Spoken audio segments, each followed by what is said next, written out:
Educational creativity চ্যানেলে সকলকে স্বাগত।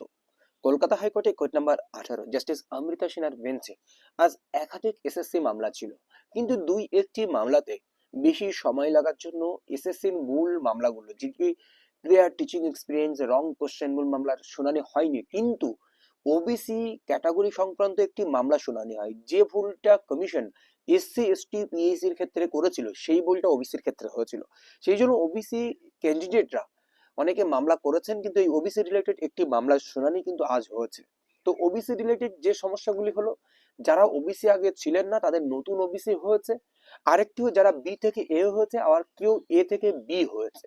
তো এই যে সমস্যার সম্মুখীন তারা হয়েছে, সেই জন্য শেষ পর্যন্ত মামলা হয়েছিল। আপনারা জানেন যে কলকাতা হাইকোর্টে এই মামলার শুনানি হয়েছে। এই শুনানি কি কি হলো বিস্তারিত বলবো। প্রথমে পিটিশনার পক্ষে অ্যাডভোকেট যে সমস্যাটি তুলে ধরেন যে তার ওবিসি বি ছিল, বর্তমানে সে ওবিসি এ হয়েছে, কিন্তু তাকে জেনারেল হিসেবে এফেক্ট দেওয়া হয়েছে। কারণ আপনারা জানেন যে অমলচন্দ্র দাস যে মামলার ফলে ওবিসি বাতিল হয়েছিল, আবার 2025 সালের মে জুন জুলাইয়ের দিকে আবার নতুন করে শুনানি করে আবার ওবিসি জাতি অন্তর্ভুক্ত হয়, সেই ওবিসিতে নতুন করে সার্টিফিকেট বাড়া হয়, সেখানে একটি পরিবর্তন আসে, কেউ বি থেকে এতে যায়, কেউ এ থেকে বিতে আসে, আবার কেউ কেউ বাতিল হয়ে যায়। তো এই ক্যান্ডিডেট ওবিসি বি থেকে এ, এরকম সমস্যা কিন্তু ওবিসিদের একাধিক জনের রয়েছে, তাদেরকে এমনকি বাদও দিয়েছে, তারা জোন অফ কনসিডারেশনে আসতে পারেনি। তো পিটিশনার অ্যাডভোকেট সমস্ত পুরনো যে বিষয়গুলো রয়েছে বা ভেরিফিকেশনের বিষয়, যে আমার ভেরিফিকেশনে পর্যন্ত ডাক পাইনি, আমাকে জেনারেলে কনভার্ট করে দেওয়া হয়েছে, সমস্ত বিষয়গুলো বুঝিয়ে বলেন পিটিশনার অ্যাডভোকেট যিনি ছিলেন। এবং এছাড়াও তিনি এটি বুঝিয়ে বলেন যে আমার মানে বলে দেওয়া হয়েছিল যে ভেরিফিকেশনে এসে সেইগুলো হচ্ছে ধরা পড়বে, আপাতত ওবিসি এ বি দেখাবে না, তারা এ দেখাবে, এই নিয়ে সমস্যা হয়েছিল। বা সেই সময় আমরা দেখেছিলাম বিভিন্ন জায়গায় আবেদন করেও ওবিসি সার্টিফিকেট নতুন বার করা যাচ্ছিল না, নতুন গেজেট বা নোটিফিকেশন আসার পরেও 2025 সালে।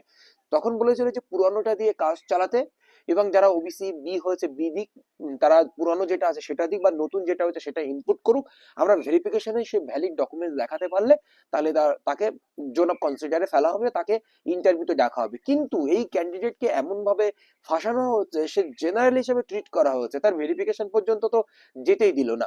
কারণ কি, সে ওবিসি বি ছিল, এখন ওবিসি এ তে এসেছে, এখন সে ওবিসি সিলেক্ট করেছে, ওবিসি বি বা এ বলে, বি বলে সে সিলেক্ট করেছে পুরানোটা। কিন্তু সে যেহেতু নতুন জাতি হিসাবে ওবিসি এতে এসে, তাকে ওবিসি মানে তারা ভেরিফিকেশন করার সময় বা তারা রেজাল্ট তৈরি করার সময় তারা কেউ ওবিসি এতে ফেলে, কারণ ওবিসি বি তে সেই টাইটেলটা ছিল না। কিন্তু ওখানে একটা নোটিফিকেশন দিয়ে কমিশন জানিয়েছিল যে এখন আপনাদের পুরানো যেটা আছে ওটা দিন, পরবর্তীকালে যখন আপনাদের নতুনটা বেরিয়ে যাবে ওটা দিয়ে ভেরিফিকেশনে আপনি আসবেন, আপনাকে ঠিক করে দেওয়া হবে।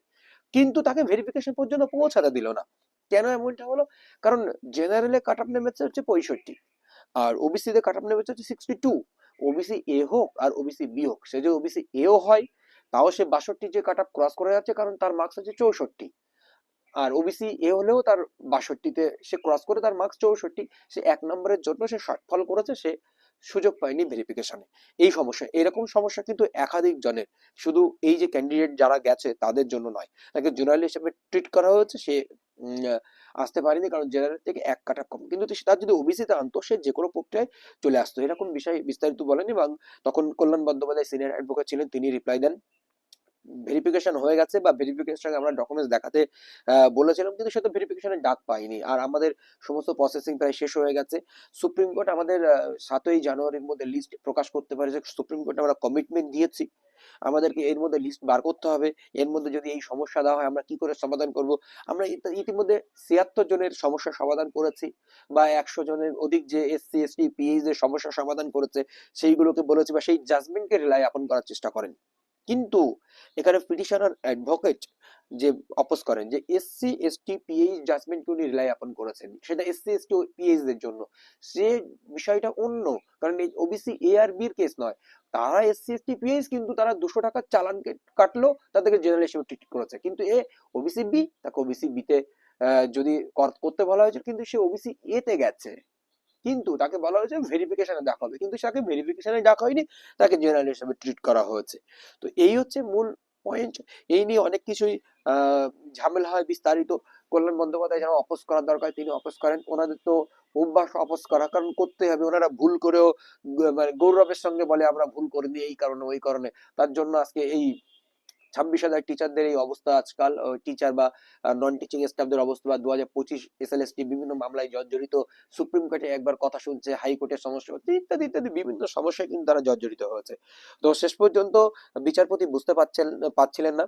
তো সেই পর্যন্ত পিটিশনার অ্যাডভোকেট ছিলেন, তিনি বুঝিয়ে বলার চেষ্টা করেন, কিন্তু বিচারপতি আজকে বেশি এটাতে হস্তক্ষেপ করেননি, এবং মানে ওদিকে থেকে কল্যাণ বন্দ্যোপাধ্যায় অপোজ করেন যে আমাদের তো 7 তারিখে লিস্ট প্রকাশ করতে হবে, ফাইনাল লিস্ট, মেরিট লিস্ট প্রকাশ করতে হবে, আমাদের অনগোয়িং প্রসেস চলছে, বা আমাদের শেষ হয়ে গেছে সমস্ত প্রসেসিং, ইন্টারভিউ, ভেরিফিকেশন, আমরা কি করে এখানে ফিট করব তাকে।